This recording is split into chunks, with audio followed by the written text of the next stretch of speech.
આ જે વકફ બોર્ડ છે એની પાસે દેશભરમાં 1,50,500 કબ્રસ્તાનની માલિકી છે, 1,13,187 દુકાનો છે, 92,505 ઘર છે, 1,46,789 ખેતીની જમીન છે, 1,19,200 જેટલી મસ્જિદો છે, 64,729 પ્લોટ છે, 33,492 દરગાહ, 14,008 મદરેસા અને અન્ય જે પ્રોપર્ટીઝ છે એ 1,26,189 છે.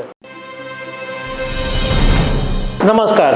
ગઈકાલે એટલે કે બુધવારે લોકસભામાં વકફ સુધારા બિલ રજૂ થયું હતું અને મોડી રાત્રે 2 વાગે આ વકફ સુધારા બિલ પસાર થઈ ગયું છે. હવે રાજ્યસભામાં પણ અત્યારે ચર્ચા ચાલી રહી છે અને રાજ્યસભામાં પણ આ બિલ પસાર થાય એવી પૂરેપૂરી શક્યતા છે. હવે આ લોકોના મનની અંદર સવાલ એ છે કે આ બિલ પાસ થઈ ગયું તો હવે આગળ શું થશે, એટલે વકફ વકફ જે ટ્રસ્ટ છે એની કામગીરીમાં હવે શું ફેરફાર આવશે, આવા બધા સવાલ લોકોના મનમાં છે. તો આના વિશે હું તમારી સાથે વાત કરીશ. મારું નામ રાજેશ શાહ છે અને તમે જોઈ રહ્યા છો ગુજરાતના સૌથી મોટા ડિજિટલ ન્યૂઝ પ્લેટફોર્મ ખબરછે.com.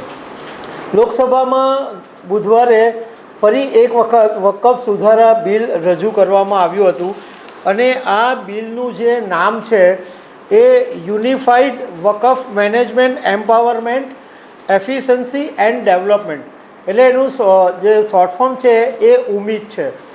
તો આ બિલને એ નામ આપવામાં આવેલું અને ગઈકાલે જ્યારે બુધવારે 12 વાગે ચર્ચા શરૂ થઈ ત્યારે 8 કલાકનો સમય આપવામાં આવેલો, પરંતુ ચર્ચા એટલી બધી વધી ગઈ કે એ સમય વધારીને 12 કલાક કરી દેવામાં આવ્યો અને રાત્રે 2 વાગે આ બિલ પસાર થયું અને બિલના સમર્થનની અંદર 288 વોટ પડ્યા.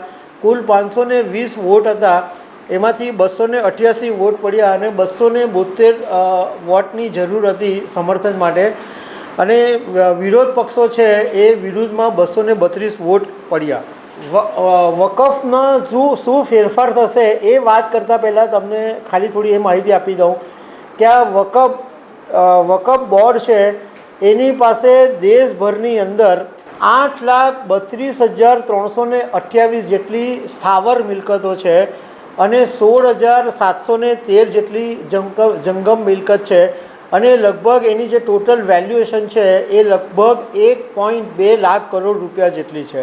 હવે આ જે વકફ બોર્ડ છે એની પાસે દેશભરમાં 1,50,500 કબ્રસ્તાનની માલિકી છે, 1,13,187 દુકાનો છે, 92,505 ઘર છે, 1,46,789 ખેતીની જમીન છે, 1,19,200 જેટલી મસ્જિદો છે, 64,729 પ્લોટ છે, 33,492 દરગાહ, 14,008 મદરેસા અને અન્ય જે પ્રોપર્ટીઝ છે એ 1,26,189 છે.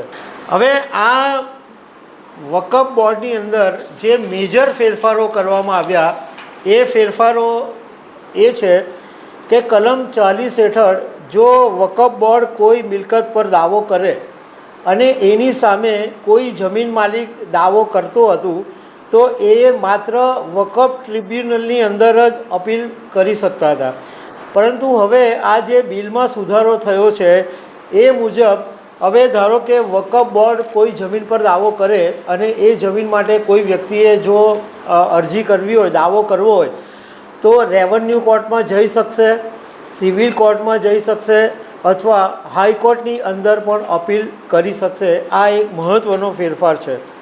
અત્યાર સુધી એવું હતું કે કોઈ જમીન પર મસ્જિદ હોય અથવા એ જમીનનો હેતુ કોઈ ઇસ્લામિક હેતુ માટે થતો હોય તો એ આપોઆપ વકફની મિલકત ગણાઈ જતી હતી, પરંતુ હવે આ બિલની અંદર જે ફેરફાર થયો છે એમાં કોઈએ જમીન દાનમાં આપી હોય અને એની પર મસ્જિદ બની હોય તો પણ એ વકફની મિલકત કહેવાશે નહીં. બીજું કે અત્યાર સુધી વકફ બોર્ડની અંદર કોઈ પણ મહિલાઓને કમિટીમાં સભ્ય તરીકે સ્થાન આપવામાં નહોતું આવતું. હવે આ નવા બિલની અંદર જે ફેરફાર થયો છે એની અંદર 2 મહિલાઓને સ્થાન આપવું પડશે અને અન્ય ધર્મના લોકોને પણ આ બોર્ડની અંદર સ્થાન આપવું પડશે.